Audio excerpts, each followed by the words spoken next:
Chapter 4. The Flight. Second to the right and straight on till morning. That, Peter had told Wendy, was the way to the Neverland. But even birds carrying maps and consulting them at windy corners could not have sighted it with these instructions. Peter, you see, just said anything that came into his head.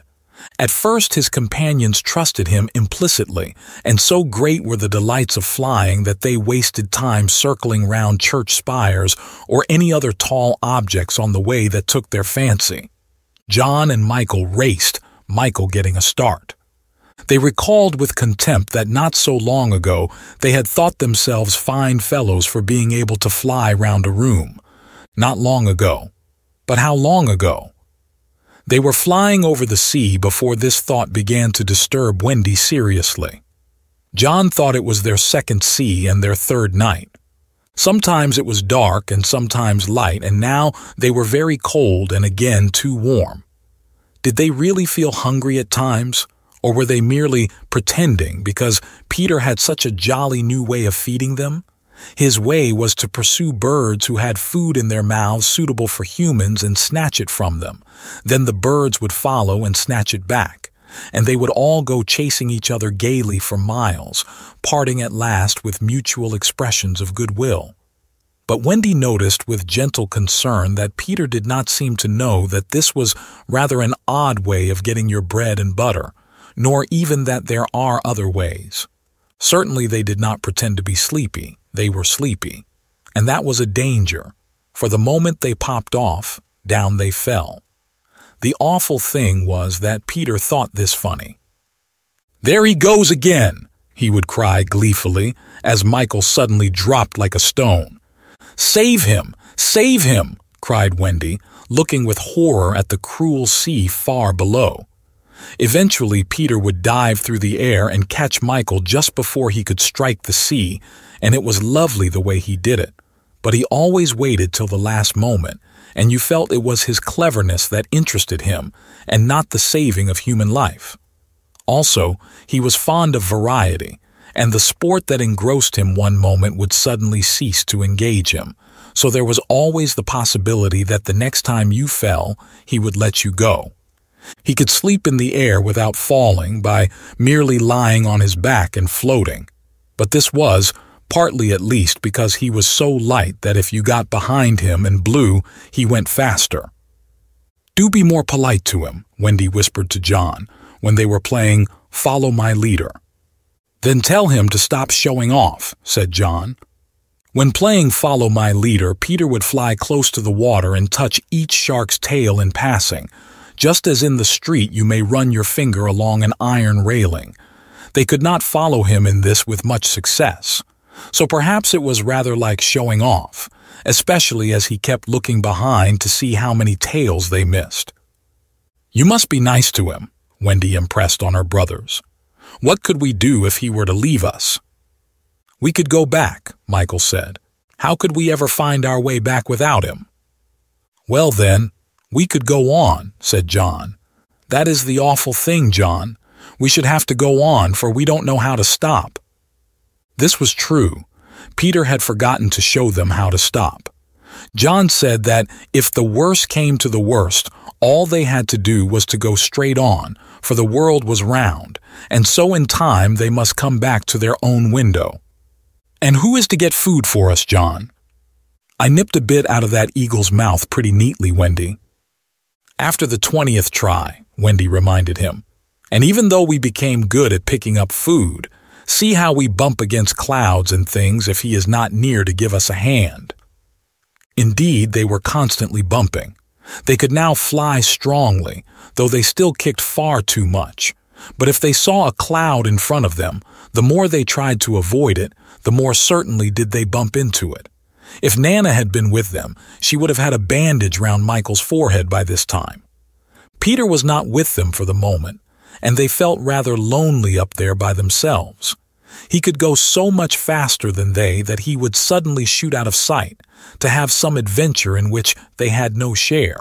He would come down laughing over something fearfully funny he had been saying to a star, but he had already forgotten what it was, or he would come up with mermaid scales still sticking to him, and yet not be able to say for certain what had been happening. It was really rather irritating to children who had never seen a mermaid. And if he forgets them so quickly, Wendy argued, how can we expect that he will go on remembering us? Indeed, sometimes when he returned, he did not remember them, at least not well. Wendy was sure of it. She saw recognition come into his eyes as he was about to pass them the time of day and go on. Once even she had to call him by name. "I'm Wendy," she said agitatedly. He was very sorry. "I say, Wendy," he whispered to her, "always if you see me forgetting you, just keep on saying, 'I'm Wendy,' and then I'll remember." Of course, this was rather unsatisfactory. However, to make amends, he showed them how to lie out flat on a strong wind that was going their way.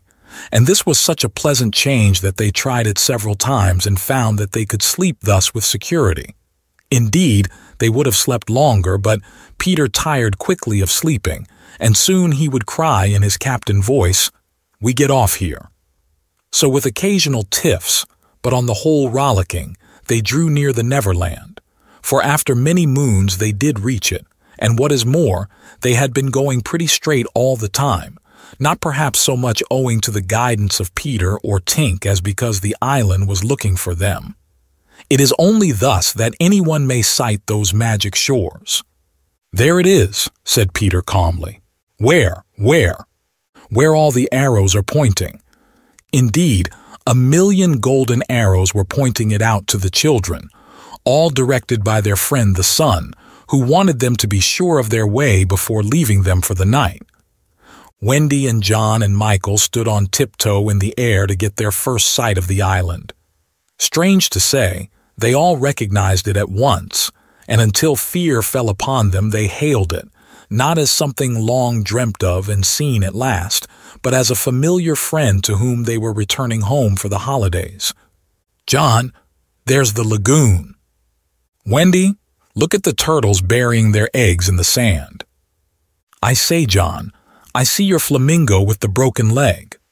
"Look, Michael, there's your cave." "John, what's that in the brushwood?" "It's a wolf with her whelps. Wendy, I do believe that's your little whelp." "There's my boat, John, with her sides stove in." "No, it isn't. Why, we burned your boat." "That's her at any rate. I say, John, I see the smoke of the redskin camp." "Where? Show me and I'll tell you by the way smoke curls whether they are on the warpath." "There, just across the mysterious river." "I see now. Yes, they are on the warpath right enough." Peter was a little annoyed with them for knowing so much, but if he wanted to lord it over them, his triumph was at hand. For have I not told you that anon fear fell upon them? It came as the arrows went, leaving the island in gloom. In the old days at home, the Neverland had always begun to look a little dark and threatening by bedtime. Then unexplored patches arose in it and spread. Black shadows moved about in them. The roar of the beasts of prey was quite different now, and above all, you lost the certainty that you would win. You were quite glad that the nightlights were on. You even liked Nana to say that this was just the mantelpiece over here, and that the Neverland was all make-believe. Of course, the Neverland had been make-believe in those days, but it was real now, and there were no nightlights, and it was getting darker every moment. And where was Nana? They had been flying apart, but they huddled close to Peter now. His careless manner had gone at last. His eyes were sparkling, and a tingle went through them every time they touched his body. They were now over the fearsome island, flying so low that sometimes a tree grazed their feet. Nothing horrid was visible in the air, yet their progress had become slow and labored, exactly as if they were pushing their way through hostile forces. Sometimes they hung in the air until Peter had beaten on it with his fists. "They don't want us to land," he explained. "Who are they?" Wendy whispered, shuddering. But he could not, or would not say. Tinker Bell had been asleep on his shoulder, but now he wakened her and sent her on in front. Sometimes he poised himself in the air, listening intently with his hand to his ear, and again he would stare down with eyes so bright that they seemed to bore 2 holes to earth. Having done these things, he went on again. His courage was almost appalling. "Would you like an adventure now?" he said casually to John. "Or would you like to have your tea first?" Wendy said, "Tea first," quickly, and Michael pressed her hand in gratitude, but the braver John hesitated. "What kind of adventure?" he asked cautiously. "There's a pirate asleep in the pampas just beneath us," Peter told him. "If you like, we'll go down and kill him." "I don't see him," John said after a long pause. "I do." "Suppose," John said, a little huskily, "he were to wake up." Peter spoke indignantly. "You don't think I would kill him while he was sleeping? I would wake him first and then kill him. That's the way I always do." "I say, do you kill many?" "Tons." John said, "How ripping," but decided to have tea first. He asked if there were many pirates on the island just now, and Peter said he had never known so many. "Who is captain now?" "Hook," answered Peter, and his face became very stern as he said that hated word. "Jas, Hook?" "Aye." Then indeed Michael began to cry, and even John could speak in gulps only, for they knew Hook's reputation. "He was Blackbeard's beau's son," John whispered huskily. "He is the worst of them all. He is the only man of whom Barbecue was afraid." "That's him," said Peter. "What is he like? Is he big?" "He is not so big as he was." "How do you mean?" "I cut off a bit of him." "You?" "Yes, me," said Peter sharply. "I wasn't meaning to be disrespectful." "Oh, all right." "But I say, what bit?" "His right hand." "Then he can't fight now?" "Oh, can't he just?" "Left-hander." "He has an iron hook instead of a right hand, and he claws with it." "Claws!" "I say, John," said Peter. "Yes." "Say, aye, aye, sir." "Aye, aye, sir." "There is one thing," Peter continued, "that every boy who serves under me has to promise, and so must you." John paled. "It is this: if we meet Hook in open fight, you must leave him to me." "I promise," John said loyally. For the moment they were feeling less eerie because Tink was flying with them, and in her light they could distinguish each other. Unfortunately, she could not fly so slowly as they, and so she had to go round and round them in a circle in which they moved as in a halo. Wendy quite liked it, until Peter pointed out the drawbacks. "She tells me," he said, "that the pirates sighted us before the darkness came and got Long Tom out." "The big gun?" "Yes. And of course they must see her light, and if they guess we are near it, they are sure to let fly." "Wendy!" "John!" "Michael!" "Tell her to go away at once, Peter," the 3 cried simultaneously, but he refused. "She thinks we have lost the way," he replied stiffly, "and she is rather frightened. You don't think I would send her away all by herself when she is frightened." For a moment the circle of light was broken, and something gave Peter a loving little pinch. "Then tell her," Wendy begged, "to put out her light." "She can't put it out. That is about the only thing fairies can't do. It just goes out of itself when she falls asleep, same as the stars." "Then tell her to sleep at once," John almost ordered. "She can't sleep except when she's sleepy. It is the only other thing fairies can't do." "Seems to me," growled John, "these are the only 2 things worth doing." Here he got a pinch, but not a loving one. "If only one of us had a pocket," Peter said, "we could carry her in it." However, they had set off in such a hurry that there was not a pocket between the 4 of them. He had a happy idea: John's hat. Tink agreed to travel by hat if it was carried in the hand. John carried it, though she had hoped to be carried by Peter. Presently, Wendy took the hat because John said it struck against his knee as he flew. And this, as we shall see, led to mischief, for Tinker Bell hated to be under an obligation to Wendy. In the black topper the light was completely hidden, and they flew on in silence. It was the stillest silence they had ever known, broken once by a distant lapping, which Peter explained was the wild beast drinking at the ford, and again by a rasping sound that might have been the branches of trees rubbing together, but he said it was the redskins sharpening their knives. Even these noises ceased. To Michael, the loneliness was dreadful. "If only something would make a sound," he cried. As if in answer to his request, the air was rent by the most tremendous crash he had ever heard. The pirates had fired Long Tom at them. The roar of it echoed through the mountains, and the echoes seemed to cry savagely, "Where are they? Where are they? Where are they?" Thus sharply did the terrified three learn the difference between an island of make-believe and the same island come true. When at last the heavens were steady again, John and Michael found themselves alone in the darkness. John was treading the air mechanically, and Michael, without knowing how to float, was floating. "Are you shot?" John whispered tremulously. "I haven't tried yet," Michael whispered back. We know now that no one had been hit. Peter, however, had been carried by the wind of the shot far out to sea, while Wendy was blown upwards with no companion but Tinker Bell. It would have been well for Wendy if, at that moment, she had dropped the hat. I don't know whether the idea came suddenly to Tink, or whether she had planned it on the way, but she at once popped out of the hat and began to lure Wendy to her destruction. Tink was not all bad, or rather, she was all bad just now, but on the other hand, sometimes she was all good. Fairies have to be one thing or the other, because being so small they unfortunately have room for one feeling only at a time. They are, however, allowed to change, only it must be a complete change. At present she was full of jealousy of Wendy. What she said in her lovely tinkle, Wendy could not of course understand, and I believe some of it was bad words, but it sounded kind, and she flew back and forward, plainly meaning, "Follow me, and all will be well." What else could poor Wendy do? She called to Peter and John and Michael, and got only mocking echoes in reply.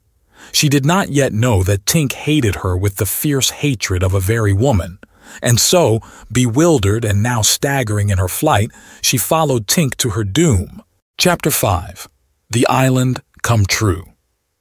Feeling that Peter was on his way back, the Neverland had again woke into life. We ought to use the pluperfect and say wakened, but woke is better, and was always used by Peter. In his absence, things are usually quiet on the island. The fairies take an hour longer in the morning, the beasts attend to their young, the redskins feed heavily for 6 days and nights, and when pirates and lost boys meet they merely bite their thumbs at each other. But with the coming of Peter, who hates lethargy, they are underway again. If you put your ear to the ground now, you would hear the whole island seething with life. On this evening the chief forces of the island were disposed as follows. The lost boys were out looking for Peter, the pirates were out looking for the lost boys, the redskins were out looking for the pirates, and the beasts were out looking for the redskins. They were going round and round the island, but they did not meet because all were going at the same rate. All wanted blood except the boys, who liked it as a rule, but tonight were out to greet their captain. The boys on the island vary, of course, in numbers, according as they get killed and so on, and when they seem to be growing up, which is against the rules, Peter thins them out. But at this time there were 6 of them, counting the twins as 2.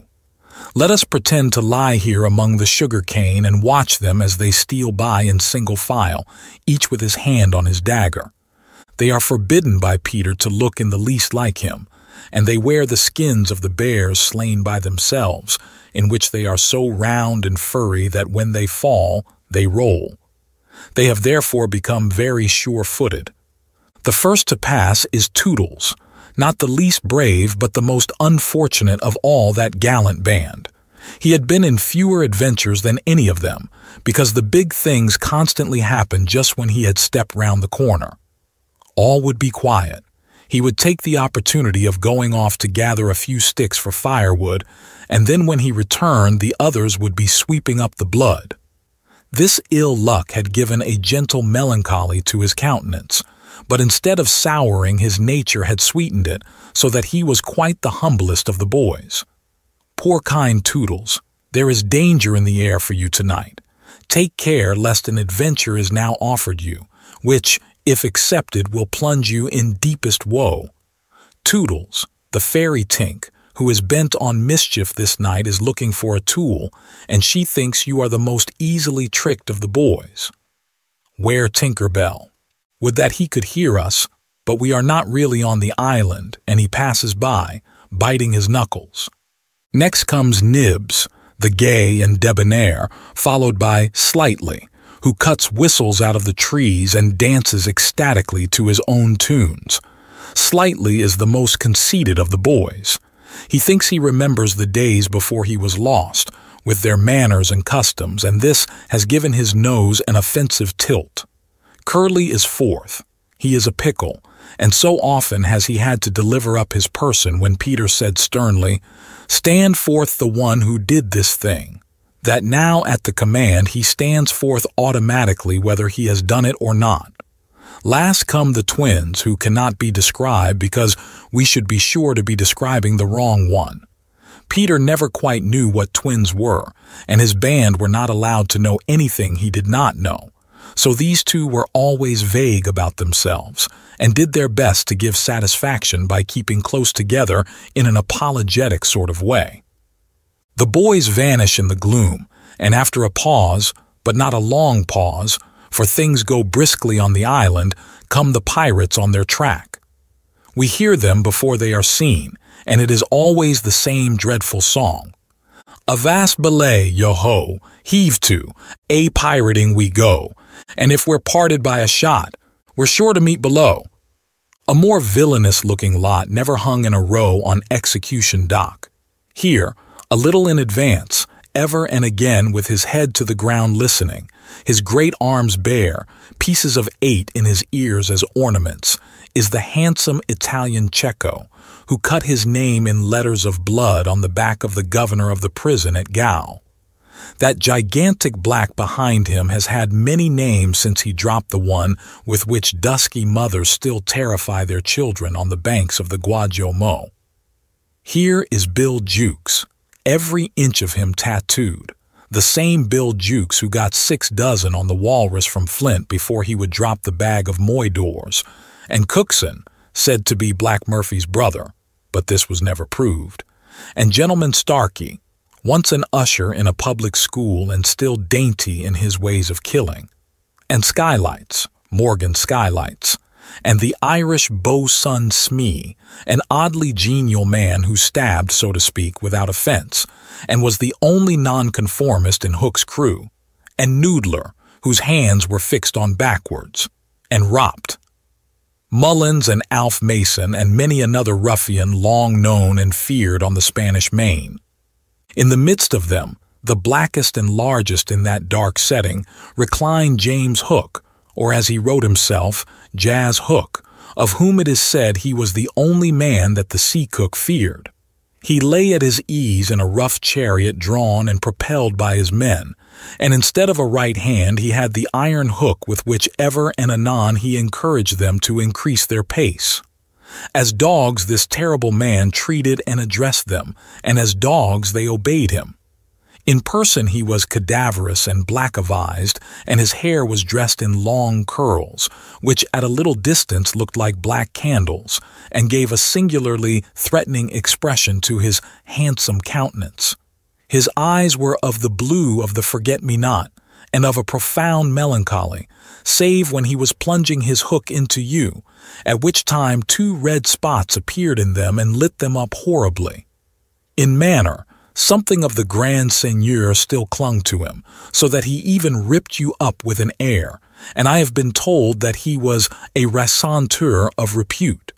He was never more sinister than when he was most polite, which is probably the truest test of breeding, and the elegance of his diction, even when he was swearing, no less than the distinction of his demeanor showed him one of a different caste from his crew. A man of indomitable courage, it was said that the only thing he shied at was the sight of his own blood, which was thick and of an unusual color. In dress, he somewhat aped the attire associated with the name of Charles II, having heard it said in some earlier period of his career that he bore a strange resemblance to the ill-fated Stuarts, and in his mouth he had a holder of his own contrivance which enabled him to smoke 2 cigars at once. But undoubtedly the grimmest part of him was his iron claw. Let us now kill a pirate to show Hook's method. Skylights will do. As they pass, Skylights lurches clumsily against him, ruffling his lace collar. The hook shoots forth. There is a tearing sound and one screech. Then the body is kicked aside and the pirates pass on. He has not even taken the cigars from his mouth. Such is the terrible man against whom Peter Pan is pitted. Which will win? On the trail of the pirates, stealing noiselessly down the warpath, which is not visible to inexperienced eyes, come the redskins, every one of them with his eyes peeled. They carry tomahawks and knives, and their naked bodies gleam with paint and oil. Strung around them are scalps, of boys as well as of pirates, for these are the Pickaninny tribe, and not to be confused with the softer-hearted Delawares or the Hurons. In the van, on all fours, is Great Big Little Panther, a brave of so many scalps that in his present position they somewhat impede his progress. Bringing up the rear, the place of greatest danger, comes Tiger Lily, proudly erect, a princess in her own right. She is the most beautiful of dusky Dianas and the belle of the Pickaninnies, coquettish, cold, and amorous by turns. There is not a brave who would not have the wayward thing to wife, but she staves off the altar with a hatchet. Observe how they pass over fallen twigs without making the slightest noise. The only sound to be heard is their somewhat heavy breathing. The fact is that they are all a little fat just now after the heavy gorging, but in time they will work this off. For the moment, however, it constitutes their chief danger. The redskins disappear as they have come like shadows, and soon their place is taken by the beasts, a great and motley procession. Lions, tigers, bears, and the innumerable smaller savage things that flee from them for every kind of beast, and more particularly all the man-eaters, live cheek by jowl on the favored island. Their tongues are hanging out. They are hungry tonight. When they have passed, comes the last figure of all, a gigantic crocodile. We shall see for whom she is looking presently. The crocodile passes, but soon the boys appear again, for the procession must continue indefinitely until one of the parties stops or changes its pace. Then quickly they will be on top of each other. All are keeping a sharp lookout in front, but none suspects that the danger may be creeping up from behind. This shows how real the island was. The first to fall out of the moving circle was the boys. They flung themselves down on the sward close to their underground home. "I do wish Peter would come back," every one of them said nervously, though in height and still more in breadth they were all larger than their captain. "I am the only one who is not afraid of the pirates," Slightly said, in the tone that prevented his being a general favorite. But perhaps some distant sound disturbed him, for he added hastily, "But I wish he would come back and tell us whether he has heard anything more about Cinderella." They talked of Cinderella, and Tootles was confident that his mother must have been very like her. It was only in Peter's absence that they could speak of mothers, the subject being forbidden by him as silly. "All I remember about my mother," Nibs told them, "is that she often said to my father, 'Oh, how I wish I had a checkbook of my own.' I don't know what a checkbook is, but I should just love to give my mother one." While they talked, they heard a distant sound. You or I, not being wild things of the woods, would have heard nothing, but they heard it, and it was the grim song. Yo ho, the pirate life, the flag, a skull and bones, a merry hour, a hempen rope, and hey, for Davy Jones. At once the lost boys, but where are they? They are no longer there. Rabbits could not have disappeared more quickly. I will tell you where they are. With the exception of Nibs, who has darted away to reconnoiter, they are already in their home under the ground, a very delightful residence of which we shall see a good deal presently. But how have they reached it? For there is no entrance to be seen, not so much as a large stone, which, if rolled away, would disclose the mouth of a cave. Look closely, however, and you may note that there are here 7 large trees, each with a hole in its hollow trunk as large as a boy. These are the 7 entrances to the home under the ground, for which Hook has been searching in vain these many moons. Will he find it tonight? As the pirates advanced, the quick eye of Starkey sighted Nibs disappearing through the wood, and at once his pistol flashed out. But an iron claw gripped his shoulder. "Captain, let go!" he cried, writhing. Now for the first time we hear the voice of Hook. It was a black voice. "Put back that pistol first," it said threateningly. "It was one of those boys you hate. I could have shot him dead." "Aye, and the sound would have brought Tiger Lily's redskins upon us. Do you want to lose your scalp?" "Shall I after him, Captain?" asked pathetic Smee, "and tickle him with Johnny Corkscrew?" Smee had pleasant names for everything, and his cutlass was Johnny Corkscrew because he wiggled it in the wound. One could mention many lovable traits in Smee. For instance, after killing, it was his spectacles he wiped instead of his weapon. "Johnny's a silent fellow," he reminded Hook. "Not now, Smee," Hook said darkly. "He is only one, and I want to mischief all the 7. Scatter and look for them." The pirates disappeared among the trees, and in a moment their captain and Smee were alone. Hook heaved a heavy sigh, and I know not why it was. Perhaps it was because of the soft beauty of the evening, but there came over him a desire to confide to his faithful beau's son the story of his life. He spoke long and earnestly, but what it was all about Smee, who was rather stupid, did not know in the least. Anon he caught the word Peter. "Most of all," Hook was saying passionately, "I want their captain, Peter Pan. 'Twas he cut off my arm." He brandished the hook threateningly. "I've waited long to shake his hand with this. Oh, I'll tear him." "And yet," said Smee, "I have often heard you say that Hook was worth a score of hands for combing the hair and other homely uses." "Aye," the captain answered. "If I was a mother, I would pray to have my children born with this instead of that." And he cast a look of pride upon his iron hand and one of scorn upon the other. Then again he frowned. "Peter flung my arm," he said, wincing, "to a crocodile that happened to be passing by." "I have often," said Smee, "noticed your strange dread of crocodiles." "Not of crocodiles," Hook corrected him, "but of that one crocodile." He lowered his voice. "It liked my arm so much, Smee, that it has followed me ever since, from sea to sea and from land to land, licking its lips for the rest of me." "In a way," said Smee, "it's sort of a compliment." "I want no such compliments," Hook barked petulantly. "I want Peter Pan, who first gave the brute its taste for me."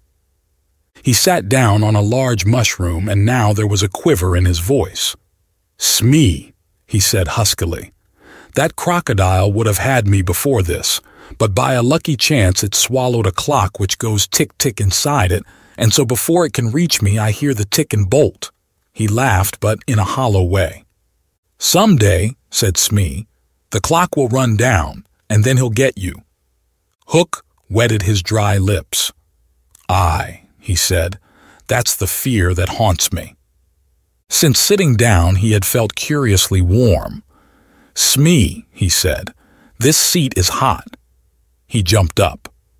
"Odds bobs, hammer and tongs I'm burning." They examined the mushroom, which was of a size and solidity unknown on the mainland. They tried to pull it up and it came away at once in their hands, for it had no root. Stranger still, smoke began at once to ascend. The pirates looked at each other. "A chimney!" they both exclaimed. They had indeed discovered the chimney of the home under the ground. It was the custom of the boys to stop it with a mushroom when enemies were in the neighborhood. Not only smoke came out of it, there came also children's voices, for so safe did the boys feel in their hiding place that they were gaily chattering. The pirates listened grimly and then replaced the mushroom. They looked around them and noted the holes in the 7 trees. "Did you hear them say Peter Pan's from home?" Smee whispered, fidgeting with Johnny Corkscrew. Hook nodded. He stood for a long time lost in thought, and at last a curdling smile lit up his swarthy face.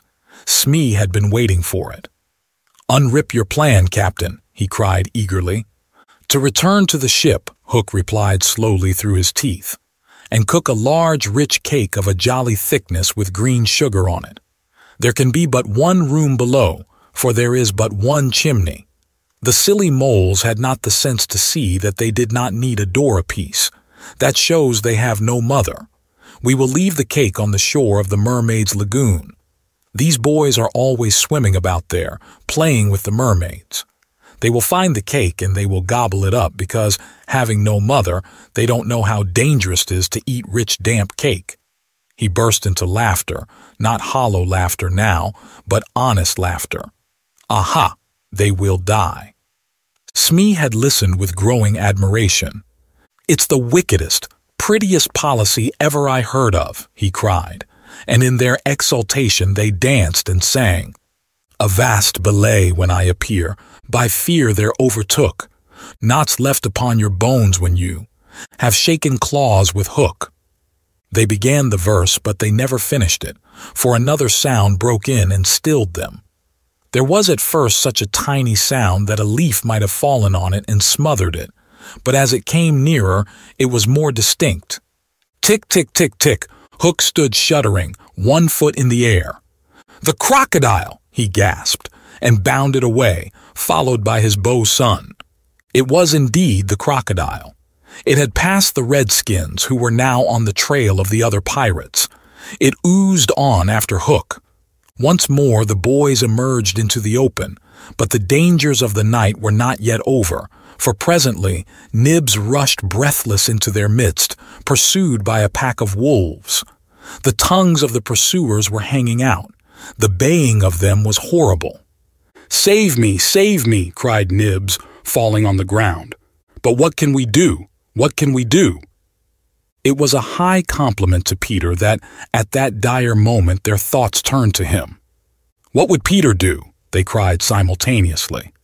Almost in the same breath they cried, "Peter would look at them through his legs." And then, "Let us do what Peter would do." It is quite the most successful way of defying wolves, and as one boy they bent and looked through their legs. The next moment is the long one, but victory came quickly, for as the boys advanced upon them in the terrible attitude, the wolves dropped their tails and fled. Now Nibs rose from the ground, and the others thought that his staring eyes still saw the wolves, but it was not wolves he saw. "I have seen a wonderfuller thing," he cried, as they gathered round him eagerly. "A great white bird. It is flying this way." "What kind of a bird, do you think?" "I don't know," Nibs said, awestruck, "but it looks so weary, and as it flies it moans, poor Wendy." "Poor Wendy." "I remember," said Slightly instantly. "There are birds called Wendies." "See, it comes," cried Curly, pointing to Wendy in the heavens. Wendy was now almost overhead, and they could hear her plaintive cry. But more distinct came the shrill voice of Tinker Bell. The jealous fairy had now cast off all disguise of friendship and was darting at her victim from every direction, pinching savagely each time she touched. "Hello, Tink!" cried the wondering boys. Tink's reply rang out, "Peter wants you to shoot the Wendy." It was not in their nature to question when Peter ordered. "Let us do what Peter wishes," cried the simple boys. "Quick, bows and arrows." All but Tootles popped down their trees. He had a bow and arrow with him, and Tink noted it and rubbed her little hands. "Quick, Tootles! Quick!" she screamed. "Peter will be so pleased." Tootles excitedly fitted the arrow to his bow. "Out of the way, Tink!" he shouted, and then he fired, and Wendy fluttered to the ground with an arrow in her breast. Chapter 6. The Little House. Foolish Tootles was standing like a conqueror over Wendy's body when the other boys sprang, armed from their trees. "You are too late," he cried proudly. "I have shot the Wendy. Peter will be so pleased with me." Overhead, Tinker Bell shouted "silly ass" and darted into hiding. The others did not hear her. They had crowded round Wendy, and as they looked, a terrible silence fell upon the wood. If Wendy's heart had been beating, they would all have heard it. Slightly was the first to speak. "This is no bird," he said in a scared voice. "I think this must be a lady." "A lady?" said Tootles, and fell a-trembling. "And we have killed her," Nibs said hoarsely. They all whipped off their caps. "Now I see," Curly said. "Peter was bringing her to us." He threw himself sorrowfully on the ground. "A lady to take care of us at last," said one of the twins, "and you have killed her."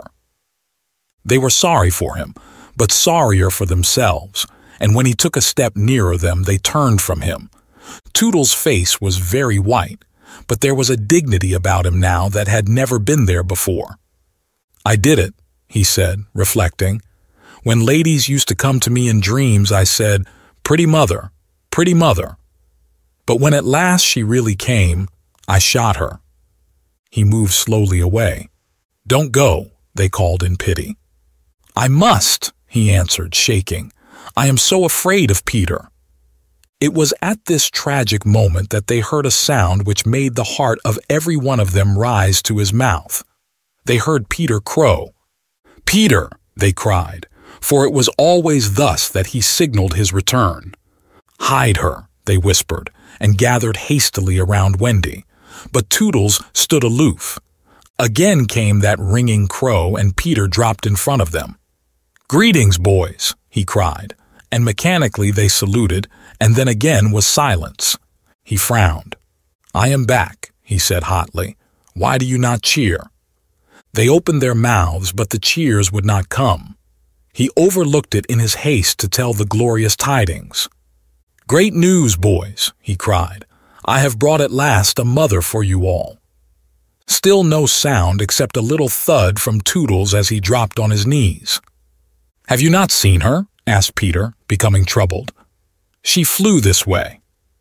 "Ah me," one voice said, and another said, "Oh, mournful day." Tootles rose. "Peter," he said quietly, "I will show her to you." And when the others would still have hidden her, he said, "Back, twins, let Peter see." So they all stood back and let him see, and after he had looked for a little time, he did not know what to do next. "She is dead," he said uncomfortably. "Perhaps she is frightened at being dead." He thought of hopping off in a comic sort of way till he was out of sight of her, and then never going near the spot any more. They would all have been glad to follow if he had done this. But there was the arrow. He took it from her heart and faced his band. "Whose arrow?" he demanded sternly. "Mine, Peter," said Tootles on his knees. "Oh, dastard hand," Peter said, and he raised the arrow to use it as a dagger. Tootles did not flinch. He bared his breast. "Strike, Peter," he said firmly. "Strike true." Twice did Peter raise the arrow, and twice did his hand fall. "I cannot strike," he said with awe. "There is something stays my hand." All looked at him in wonder, save Nibs, who fortunately looked at Wendy.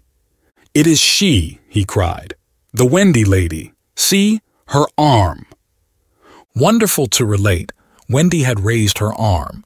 Nibs bent over her and listened reverently. "I think she said, 'Poor Tootles,'" he whispered. "She lives," Peter said briefly. Slightly cried instantly, "The Wendy lady lives." Then Peter knelt beside her and found his button. You remember, she had put it on a chain that she wore around her neck. See, he said, the arrow struck against this. It is the kiss I gave her. It has saved her life. I remember kisses, Slightly interposed quickly. Let me see it. Aye, that's a kiss. Peter did not hear him. He was begging Wendy to get better quickly so that he could show her the mermaids. Of course she could not answer yet, being still in a frightful faint, but from overhead came a wailing note. Listen to Tink, said Curly. She is crying because the Wendy lives. Then they had to tell Peter of Tink's crime, and almost never had they seen him look so stern. Listen, Tinker Bell, he cried. I am your friend no more. Begone from me forever. She flew onto his shoulder and pleaded, but he brushed her off. Not until Wendy again raised her arm did he relent sufficiently to say, well, not forever, but for a whole week. Do you think Tinker Bell was grateful to Wendy for raising her arm? Oh dear, no, never wanted to pinch her so much.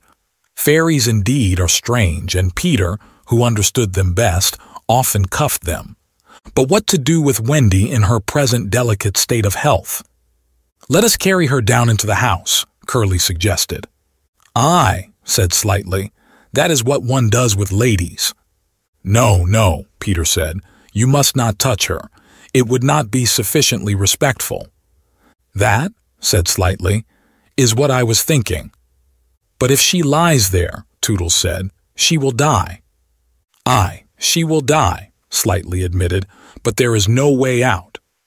Yes, there is, cried Peter. Let us build a little house round her. They were all delighted.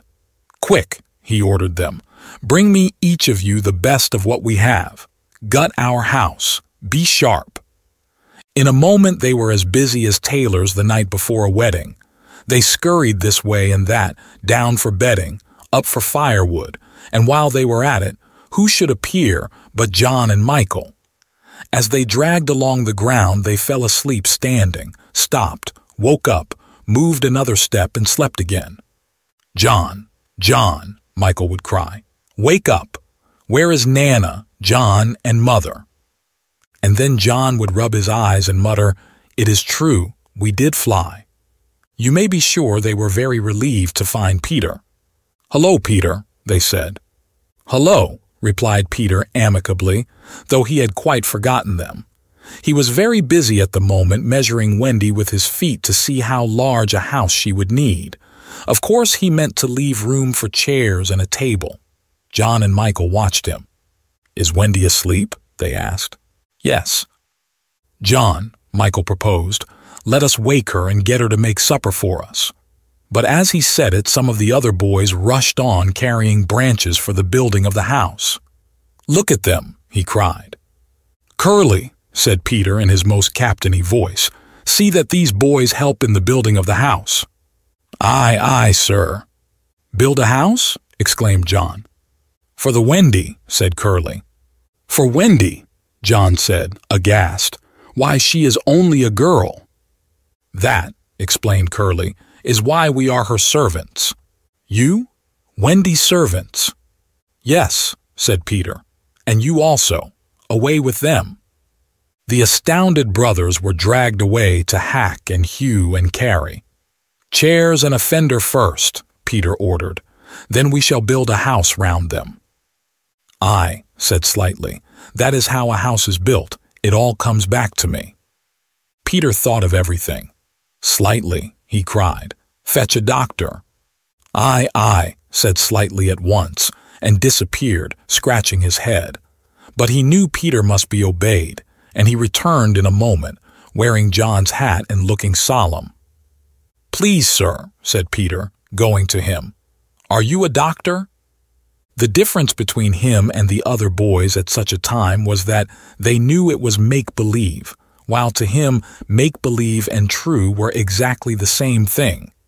This sometimes troubled them, as when they had to make-believe that they had had their dinners. If they broke down in their make-believe, he rapped them on the knuckles. Yes, my little man, Slightly anxiously replied, who had chapped knuckles. Please, sir, Peter explained, a lady lies very ill. She was lying at their feet, but Slightly had the sense not to see her. "Tut, tut, tut," he said. "Where does she lie?" "In yonder glade." "I will put a glass thing in her mouth," said Slightly, and he made believe to do it while Peter waited. It was an anxious moment when the glass thing was withdrawn. "How is she?" inquired Peter. "Tut, tut, tut," said Slightly. "This has cured her." "I am glad," Peter cried. "I will call again in the evening," Slightly said. "Give her beef tea out of a cup with a spout to it." But after he had returned the hat to John, he blew big breaths, which was his habit on escaping from a difficulty. In the meantime, the wood had been alive with the sound of axes. Almost everything needed for a cozy dwelling already lay at Wendy's feet. "If only we knew," said one, "the kind of house she likes best." "Peter," shouted another, "she is moving in her sleep." "Her mouth opens," cried a third, looking respectfully into it. "Oh, lovely." "Perhaps she is going to sing in her sleep," said Peter. "Wendy, sing the kind of house you would like to have." Immediately, without opening her eyes, Wendy began to sing. "I wish I had a pretty house, the littlest ever seen, with funny little red walls, and roof of mossy green." They gurgled with joy at this, for by the greatest good luck the branches they had brought were sticky with red sap, and all the ground was carpeted with moss. As they rattled up the little house, they broke into song themselves. "We've built the little walls and roof, and made a lovely door, so tell us, Mother Wendy, what are you wanting more?"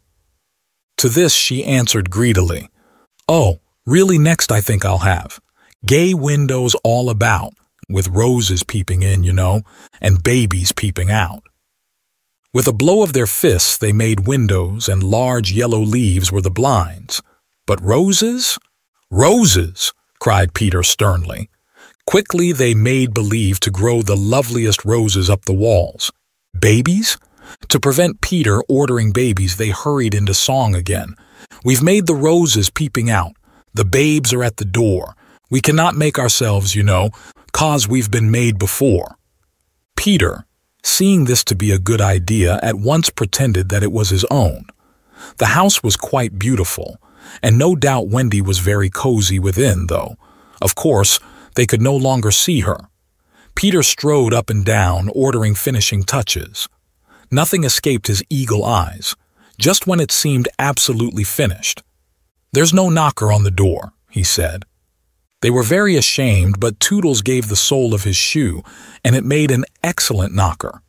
Absolutely finished now, they thought. Not a bit of it. "There's no chimney," Peter said. "We must have a chimney." "It certainly does need a chimney," said John importantly. This gave Peter an idea. He snatched the hat off John's head, knocked out the bottom, and put the hat on the roof. The little house was so pleased to have such a capital chimney that, as if to say thank you, smoke immediately began to come out of the hat. Now really and truly it was finished. Nothing remained to do but to knock. "All look your best," Peter warned them. "First impressions are awfully important." He was glad no one asked him what first impressions are. They were all too busy looking their best. He knocked politely, and now the wood was as still as the children, not a sound to be heard except from Tinker Bell, who was watching from a branch and openly sneering. What the boys were wondering was, would anyone answer the knock? If a lady, what would she be like? The door opened and a lady came out. It was Wendy. They all whipped off their hats. She looked properly surprised, and this was just how they had hoped she would look. "Where am I?" she said. Of course, Slightly was the first to get his word in. "Wendy lady," he said rapidly, "for you we built this house." "Oh, say you're pleased," cried Nibs. "Lovely darling house," Wendy said, and they were the very words they had hoped she would say. "And we are your children," cried the twins. Then all went on their knees and holding out their arms cried, "Oh, Wendy lady, be our mother." "Ought I?" Wendy said, all shining. Of course it's frightfully fascinating, but you see I am only a little girl. I have no real experience." "That doesn't matter," said Peter, as if he were the only person present who knew all about it, though he was really the one who knew least. "What we need is just a nice motherly person." "Oh dear," Wendy said. "You see, I feel that is exactly what I am." It is, they all cried. "We saw it at once." "Very well," she said. "I will do my best. Come inside at once, you naughty children. I am sure your feet are damp. And before I put you to bed, I have just time to finish the story of Cinderella." In they went. I don't know how there was room for them, but you can squeeze very tight in the Neverland. And that was the first of the many joyous evenings they had with Wendy. By and by she tucked them up in the great bed in the home under the trees, but she herself slept that night in the little house, and Peter kept watch outside with drawn sword, for the pirates could be heard carousing far away and the wolves were on the prowl. The little house looked so cozy and safe in the darkness, with a bright light showing through its blinds and the chimney smoking beautifully, and Peter standing on guard. After a time he fell asleep, and some unsteady fairies had to climb over him on their way home from an orgy. Any of the other boys obstructing the fairy path at night they would have mischieved, but they just tweaked Peter's nose and passed on. Chapter 7. The Home Under the Ground. One of the first things Peter did next day was to measure Wendy and John and Michael for hollow trees. Hook, you remember, had sneered at the boys for thinking they needed a tree apiece, but this was ignorance, for unless your tree fitted you, it was difficult to go up and down, and no two of the boys were quite the same size. Once you fitted, you drew in your breath at the top, and down you went at exactly the right speed, while to ascend, you drew in and let out alternately, and so wriggled up. Of course, when you have mastered the action, you are able to do these things without thinking of them, and nothing can be more graceful. But you simply must fit, and Peter measures you for your tree as carefully as for a suit of clothes, the only difference being that the clothes are made to fit you, while you have to be made to fit the tree. Usually it is done quite easily, as by your wearing too many garments or too few, but if you are bumpy in awkward places or the only available tree is an odd shape, Peter does some things to you, and after that, you fit. Once you fit, great care must be taken to go on fitting, and this, as Wendy was to discover to her delight, keeps a whole family in perfect condition. Wendy and Michael fitted their trees at the first try, but John had to be altered a little.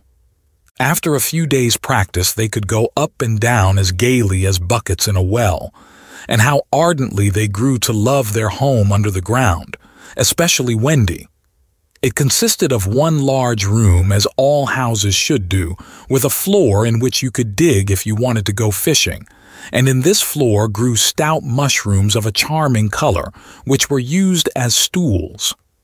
A never tree tried hard to grow in the center of the room, but every morning they sawed the trunk through, level with the floor. By tea time it was always about 2 feet high, and then they put a door on top of it, the whole thus becoming a table. As soon as they cleared away, they sawed off the trunk again, and thus there was more room to play. There was an enormous fireplace which was in almost any part of the room where you cared to light it, and across this Wendy stretched strings, made of fiber, from which she suspended her washing. The bed was tilted against the wall by day and let down at 6:30, when it filled nearly half the room, and all the boys slept in it, except Michael, lying like sardines in a tin. There was a strict rule against turning round until one gave the signal, when all turned at once. Michael should have used it also, but Wendy would have a baby, and he was the littlest, and you know what women are, and the short and long of it is that he was hung up in a basket. It was rough and simple, and not unlike what baby bears would have made of an underground house in the same circumstances. But there was one recess in the wall, no larger than a bird cage, which was the private apartment of Tinker Bell. It could be shut off from the rest of the house by a tiny curtain, which Tink, who was most fastidious, always kept drawn when dressing or undressing. No woman, however large, could have had a more exquisite boudoir and bedchamber combined. The couch, as she always called it, was a genuine Queen Mab with club legs, and she varied the bedspreads according to what fruit blossom was in season. Her mirror was a Puss in Boots, of which there are now only 3, unchipped, known to fairy dealers. The washstand was pie crust and reversible, the chest of drawers an authentic Charming the Sixth, and the carpet and rugs the best, the early period of Marjorie and Robin. There was a chandelier from Tiddlywinks for the look of the thing, but of course she lit the residence herself. Tink was very contemptuous of the rest of the house, as indeed was perhaps inevitable, and her chamber, though beautiful, looked rather conceited, having the appearance of a nose permanently turned up. I suppose it was all especially entrancing to Wendy, because those rampageous boys of hers gave her so much to do. Really, there were whole weeks when, except perhaps with a stocking in the evening, she was never above ground. The cooking, I can tell you, kept her nose to the pot, and even if there was nothing in it, even if there was no pot, she had to keep watching that it came a boil just the same. You never exactly knew whether there would be a real meal or just a make-believe. It all depended upon Peter's whim. He could eat, really eat, if it was part of a game, but he could not stodge just to feel stodgy, which is what most children like better than anything else, the next best thing being to talk about it. Make-believe was so real to him that during a meal of it, you could see him getting rounder. Of course it was trying, but you simply had to follow his lead, and if you could prove to him that you were getting loose for your tree, he let you stodge. Wendy's favorite time for sewing and darning was after they had all gone to bed. Then, as she expressed it, she had a breathing time for herself, and she occupied it in making new things for them and putting double pieces on the knees, for they were all most frightfully hard on their knees. When she sat down to a basketful of their stockings, every heel with a hole in it, she would fling up her arms and exclaim, "Oh dear, I am sure I sometimes think spinsters are to be envied." Her face beamed when she exclaimed this. You remember about her pet wolf? Well, it very soon discovered that she had come to the island and it found her out, and they just ran into each other's arms. After that, it followed her about everywhere. As time wore on, did she think much about the beloved parents she had left behind her? This is a difficult question because it is quite impossible to say how time does wear on in the Neverland, where it is calculated by moons and suns, and there are ever so many more of them than on the mainland. But I'm afraid that Wendy did not really worry about her father and mother. She was absolutely confident that they would always keep the window open for her to fly back by, and this gave her complete ease of mind. What did disturb her at times was that John remembered his parents vaguely only, as people he had once known, while Michael was quite willing to believe that she was really his mother. These things scared her a little, and nobly anxious to do her duty, she tried to fix the old life in their minds by setting them examination papers on it, as like as possible to the ones she used to do at school. The other boys thought this awfully interesting and insisted on joining, and they made slates for themselves and sat round the table, writing and thinking hard about the questions she had written on another slate and passed round. They were the most ordinary questions.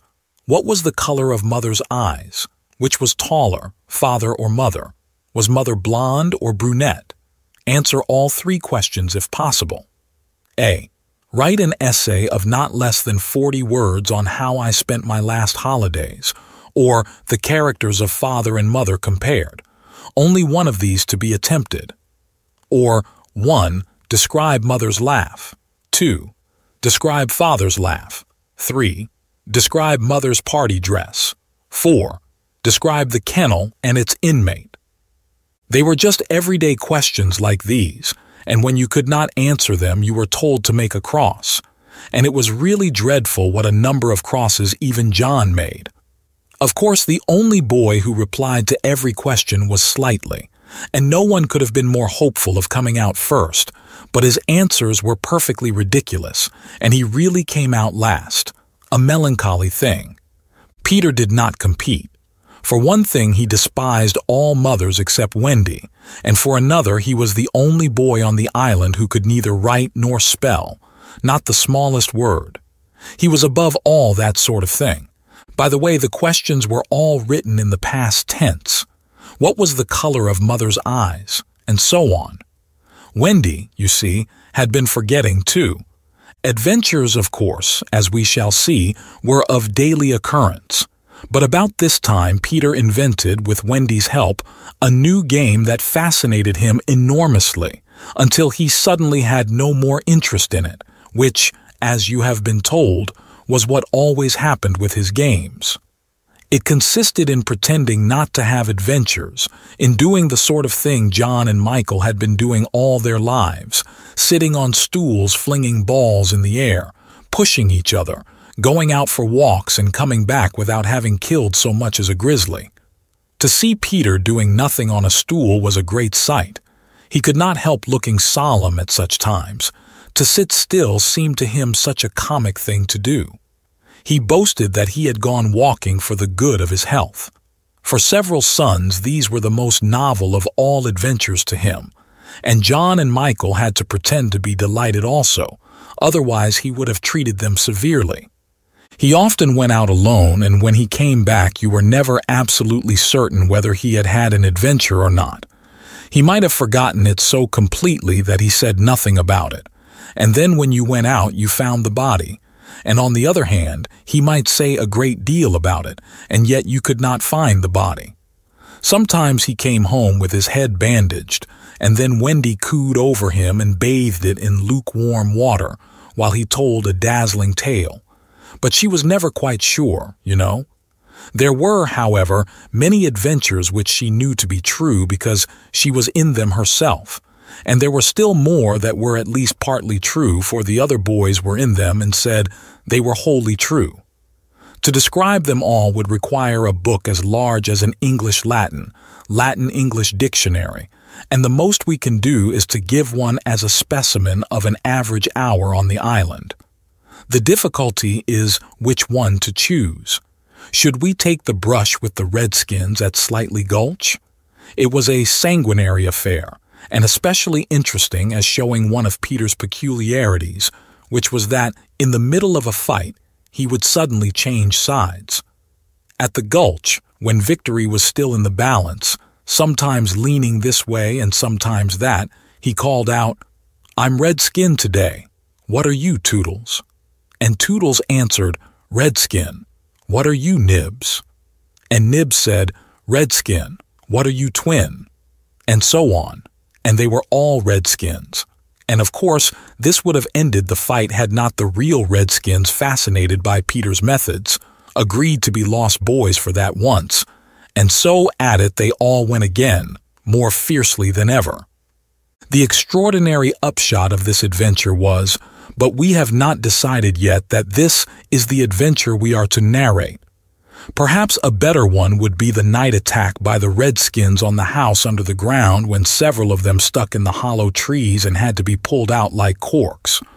Or we might tell how Peter saved Tiger Lily's life in the Mermaid's Lagoon, and so made her his ally. Or we could tell of that cake the pirates cooked so that the boys might eat it and perish, and how they placed it in one cunning spot after another. But always Wendy snatched it from the hands of her children, so that in time it lost its succulence and became as hard as a stone, and was used as a missile, and Hook fell over it in the dark. Or suppose we tell of the birds that were Peter's friends, particularly of the never bird that built in a tree overhanging the lagoon, and how the nest fell into the water, and still the bird sat on her eggs, and Peter gave orders that she was not to be disturbed. That is a pretty story, and the end shows how grateful a bird can be. But if we tell it, we must also tell the whole adventure of the lagoon, which would of course be telling two adventures rather than just one. A shorter adventure, and quite as exciting, was Tinker Bell's attempt, with the help of some street fairies, to have the sleeping Wendy conveyed on a great floating leaf to the mainland. Fortunately, the leaf gave way and Wendy woke, thinking it was bath time, and swam back. Or again, we might choose Peter's defiance of the lions when he drew a circle round him on the ground with an arrow and dared them to cross it. And though he waited for hours, with the other boys and Wendy looking on breathlessly from trees, not one of them dared to accept his challenge. Which of these adventures shall we choose? The best way will be to toss for it. I have tossed, and the lagoon has won. This almost makes one wish that the gulch or the cake or Tink's leaf had won. Of course I could do it again and make it best out of 3. However, perhaps fairest to stick to the lagoon. Chapter 8. The Mermaid's Lagoon. If you shut your eyes and are a lucky one, you may see at times a shapeless pool of lovely pale colors suspended in the darkness. Then, if you squeeze your eyes tighter, the pool begins to take shape, and the colors become so vivid that with another squeeze they must go on fire. But just before they go on fire, you see the lagoon. This is the nearest you ever get to it on the mainland, just one heavenly moment. If there could be 2 moments, you might see the surf and hear the mermaids singing. The children often spent long summer days on this lagoon, swimming or floating most of the time, playing the mermaid games in the water and so forth. You must not think from this that the mermaids were on friendly terms with them. On the contrary, it was among Wendy's lasting regrets that all the time she was on the island, she never had a civil word from one of them. When she stole softly to the edge of the lagoon, she might see them by the score, especially on Marooner's Rock, where they loved to bask, combing out their hair in a lazy way that quite irritated her. Or she might even swim, on tiptoe as it were, to within a yard of them. But then they saw her and dived, probably splashing her with their tails, not by accident but intentionally. They treated all the boys in the same way, except of course Peter, who chatted with them on Marooner's Rock by the hour and sat on their tails when they got cheeky. He gave Wendy one of their combs. The most haunting time at which to see them is at the turn of the moon, when they utter strange wailing cries. But the lagoon is dangerous for mortals then, and until the evening of which we have now to tell, Wendy had never seen the lagoon by moonlight, less from fear, for of course Peter would have accompanied her, than because she had strict rules about everyone being in bed by 7. She was often at the lagoon, however, on sunny days after rain, when the mermaids come up in extraordinary numbers to play with their bubbles.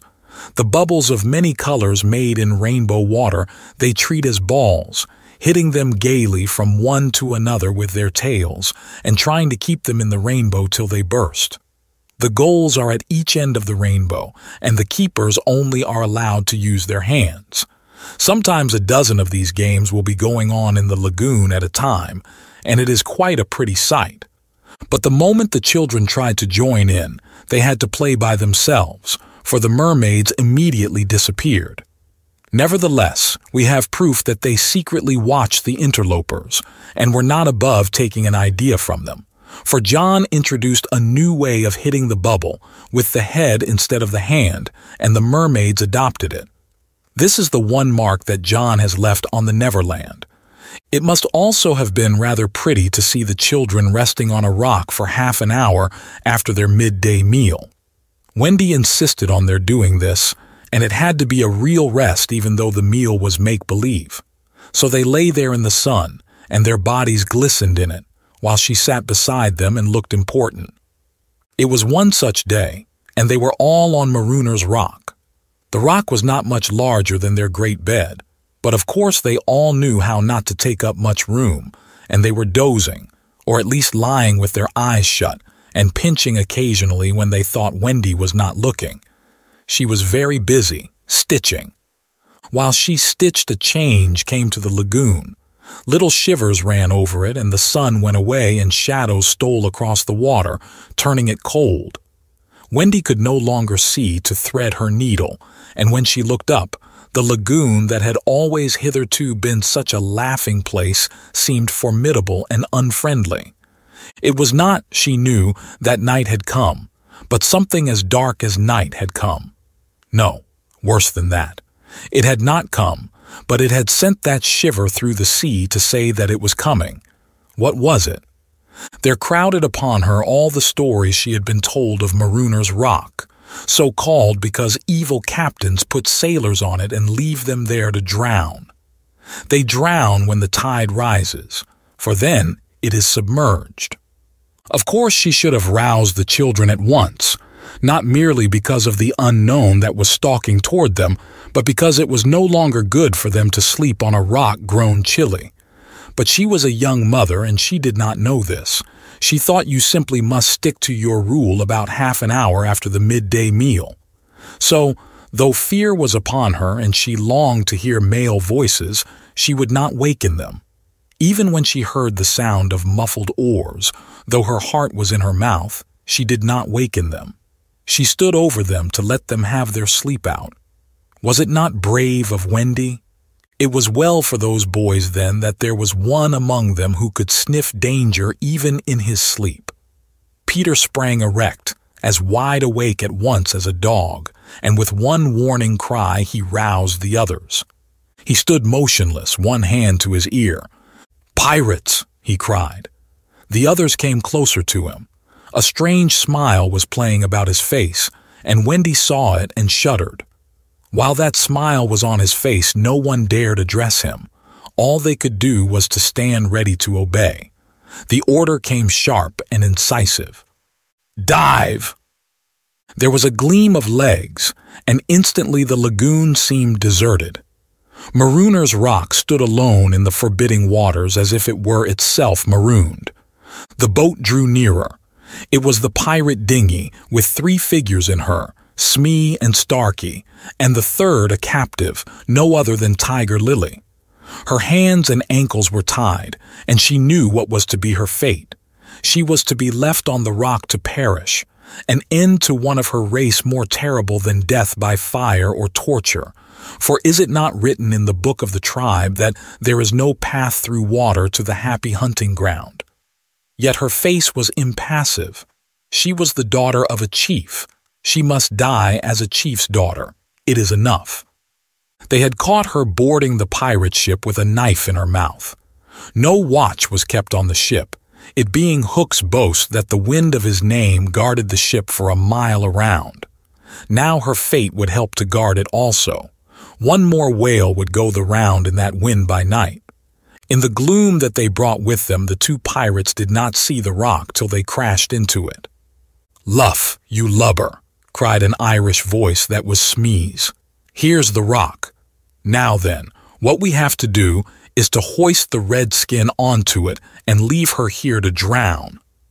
It was the work of one brutal moment to land the beautiful girl on the rock. She was too proud to offer a vain resistance. Quite near the rock, but out of sight, 2 heads were bobbing up and down, Peter's and Wendy's. Wendy was crying, for it was the first tragedy she had seen. Peter had seen many tragedies, but he had forgotten them all. He was less sorry than Wendy for Tiger Lily. It was 2 against 1 that angered him, and he meant to save her. An easy way would have been to wait until the pirates had gone, but he was never one to choose the easy way. There was almost nothing he could not do, and he now imitated the voice of Hook. "Ahoy there, you lubbers!" he called. It was a marvelous imitation. "The captain," said the pirates, staring at each other in surprise. "He must be swimming out to us," Starkey said, when they had looked for him in vain. "We are putting the redskin on the rock," Smee called out. "Set her free," came the astonishing answer. "Free. Yes, cut her bonds and let her go." "But, Captain, at once, do ye hear?" cried Peter, "or I'll plunge my hook in you." "This is queer," Smee gasped. "Better do what the captain orders," said Starkey nervously. "Aye, aye," Smee said, and he cut Tiger Lily's cords. At once, like an eel, she slid between Starkey's legs into the water. Of course, Wendy was very elated over Peter's cleverness. But she knew that he would be elated also and very likely crow and thus betray himself. So at once her hand went out to cover his mouth. But it was stayed even in the act, for "Boat ahoy!" rang over the lagoon in Hook's voice, and this time it was not Peter who had spoken. Peter may have been about to crow, but his face puckered in a whistle of surprise instead. "Boat ahoy!" again came the voice. Now Wendy understood. The real Hook was also in the water. He was swimming to the boat, and as his men showed a light to guide him, he had soon reached them. In the light of the lantern, Wendy saw his hook grip the boat's side. She saw his evil, swarthy face as he rose dripping from the water, and quaking she would have liked to swim away, but Peter would not budge. He was tingling with life and also top-heavy with conceit. "Am I not a wonder? Oh, I am a wonder," he whispered to her, and though she thought so also, she was really glad for the sake of his reputation that no one heard him except herself. He signed to her to listen. The two pirates were very curious to know what had brought their captain to them, but he sat with his head on his hook in a position of profound melancholy. "Captain, is all well?" they asked timidly, but he answered with a hollow moan. "He sighs," said Smee. "He sighs again," said Starkey. "And yet a third time he sighs," said Smee. Then at last he spoke passionately. "The game's up," he cried. "Those boys have found a mother." Affrighted though she was, Wendy swelled with pride. "Oh, evil day!" cried Starkey. "What's a mother?" asked the ignorant Smee. Wendy was so shocked that she exclaimed, "He doesn't know." And always after this she felt that if you could have a pet pirate, Smee would be her one. Peter pulled her beneath the water, for Hook had started up, crying, "What was that?" "I heard nothing," said Starkey, raising the lantern over the waters, and as the pirates looked they saw a strange sight. It was the nest I have told you of, floating on the lagoon, and the Neverbird was sitting on it. "See," said Hook in answer to Smee's question, "that is a mother. What a lesson! The nest must have fallen into the water, but would the mother desert her eggs? No." There was a break in his voice, as if for a moment he recalled innocent days when, but he brushed away this weakness with his hook. Smee, much impressed, gazed at the bird as the nest was borne past, but the more suspicious Starkey said, "If she is a mother, perhaps she is hanging about here to help Peter." Hook winced. "Aye," he said, "that is the fear that haunts me." He was roused from this dejection by Smee's eager voice. "Captain," said Smee, "could we not kidnap these boys' mother and make her our mother?" "It is a princely scheme," cried Hook, and at once it took practical shape in his great brain. "We will seize the children and carry them to the boat. The boys we will make walk the plank, and Wendy shall be our mother." Again Wendy forgot herself. "Never!" she cried and bobbed. What was that? But they could see nothing. They thought it must have been a leaf in the wind. "Do you agree, my bullies?" asked Hook. "There is my hand on it," they both said. "And there is my hook. Swear." They all swore. By this time they were on the rock, and suddenly Hook remembered Tiger Lily. "Where is the redskin?" he demanded abruptly. He had a playful humor at moments, and they thought this was one of the moments. "That is all right, Captain," Smee answered complacently. "We let her go." "Let her go," cried Hook. "'Twas your own orders," the bosun faltered. "You called over the water to us to let her go," said Starkey. "Brimstone and gall," thundered Hook. "What cozening is going on here?" His face had gone black with rage, but he saw that they believed their words, and he was startled. "Lads," he said, shaking a little, "I gave no such order."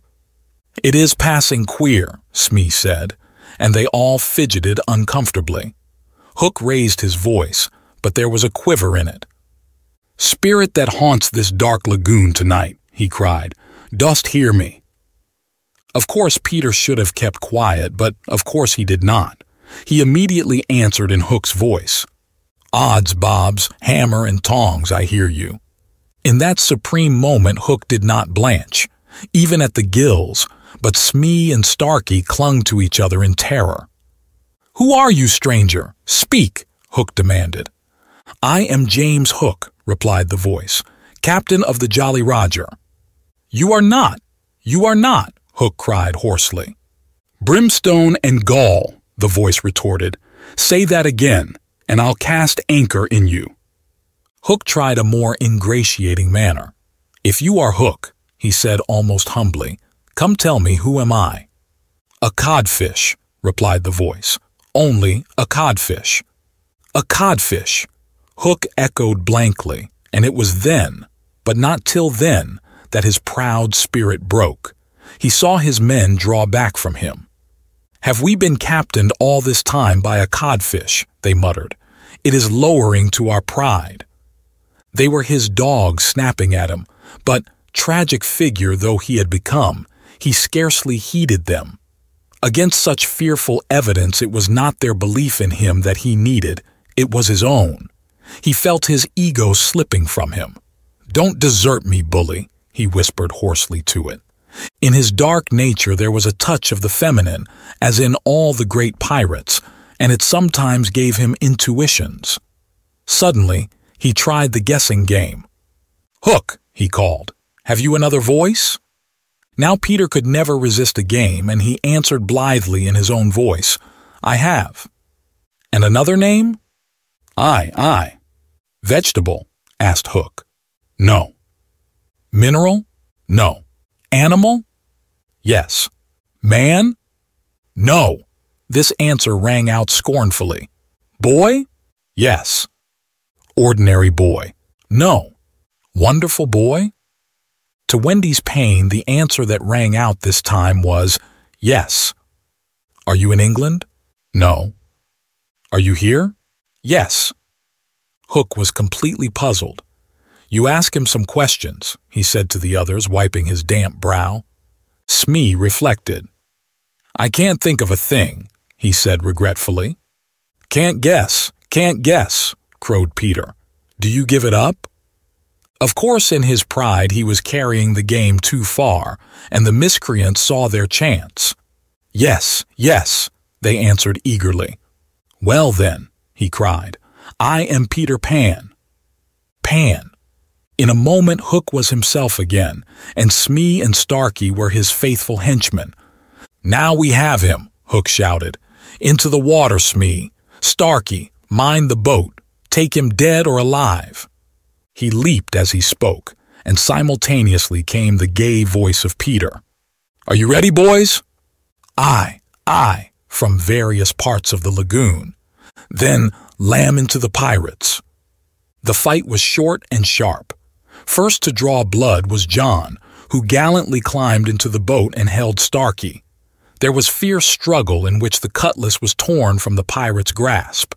He wriggled overboard and John leapt after him. The dinghy drifted away. Here and there a head bobbed up in the water, and there was a flash of steel followed by a cry or a whoop. In the confusion, some struck at their own side. The corkscrew of Smee got Tootles in the fourth rib, but he was himself pinked in turn by Curly. Farther from the rock, Starkey was pressing slightly and the twins hard. Where all this time was Peter? He was seeking bigger game. The others were all brave boys, and they must not be blamed for backing from the pirate captain. His iron claw made a circle of dead water round him, from which they fled like affrighted fishes. But there was one who did not fear him. There was one prepared to enter that circle. Strangely, it was not in the water that they met. Hook rose to the rock to breathe, and at the same moment Peter scaled it on the opposite side. The rock was slippery as a ball, and they had to crawl rather than climb. Neither knew that the other was coming. Each feeling for a grip met the other's arm. In surprise, they raised their heads.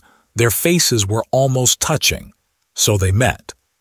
Some of the greatest heroes have confessed that just before they fell they had a sinking. Had it been so with Peter at that moment, I would admit it. After all, he was the only man that the sea cook had feared. But Peter had no sinking.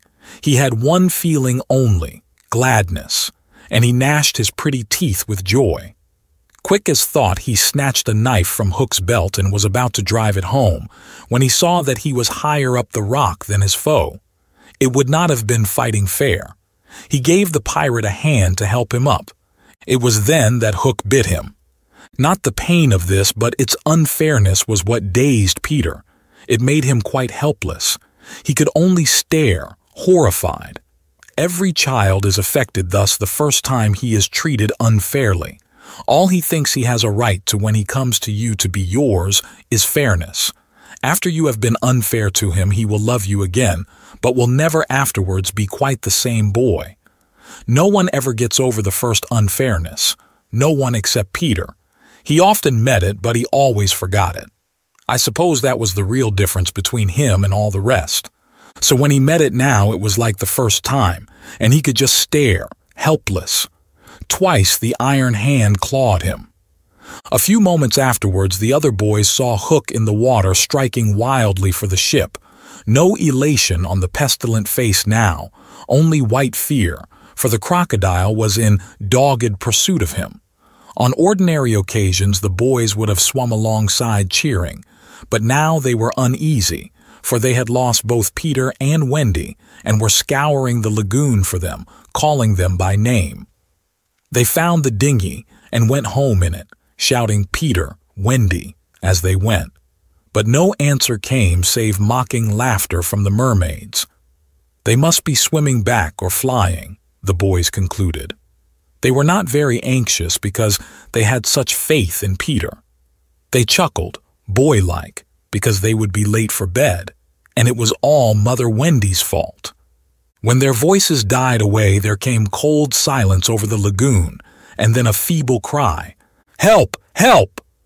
Two small figures were beating against the rock. The girl had fainted and lay on the boy's arm. With a last effort, Peter pulled her up the rock and then lay down beside her. Even as he also fainted, he saw that the water was rising. He knew that they would soon be drowned, but he could do no more. As they lay side by side, a mermaid caught Wendy by the feet and began pulling her softly into the water. Peter, feeling her slip from him, woke with a start and was just in time to draw her back. But he had to tell her the truth. "We are on the rock, Wendy," he said, "but it is growing smaller. Soon the water will be over it." She did not understand even now. "We must go," she said, almost brightly. "Yes," he answered faintly. "Shall we swim or fly, Peter?" He had to tell her. "Do you think you could swim or fly as far as the island, Wendy, without my help?" She had to admit that she was too tired. He moaned. "What is it?" she asked, anxious about him at once. "I can't help you, Wendy. Hook wounded me. I can neither fly nor swim." "Do you mean we shall both be drowned?" "Look how the water is rising." They put their hands over their eyes to shut out the sight. They thought they would soon be no more. As they sat thus, something brushed against Peter as light as a kiss, and stayed there, as if saying timidly, "Can I be of any use?" It was the tail of a kite, which Michael had made some days before. It had torn itself out of his hand and floated away. "Michael's kite," Peter said without interest, but next moment he had seized the tail and was pulling the kite toward him. "It lifted Michael off the ground," he cried. "Why should it not carry you?" "Both of us." "It can't lift two," Michael and Curly tried. "Let us draw lots," Wendy said bravely. "And you a lady, never." Already he had tied the tail round her. She clung to him. She refused to go without him.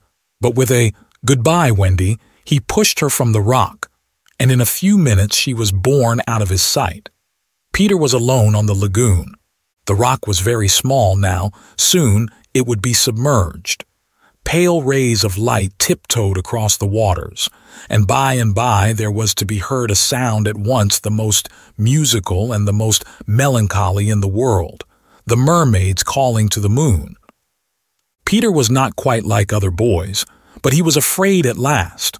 A tremor ran through him like a shudder passing over the sea. But on the sea, one shudder follows another till there are hundreds of them, and Peter felt just the one. Next moment he was standing erect on the rock again, with that smile on his face and a drum beating within him. It was saying, "To die will be an awfully big adventure."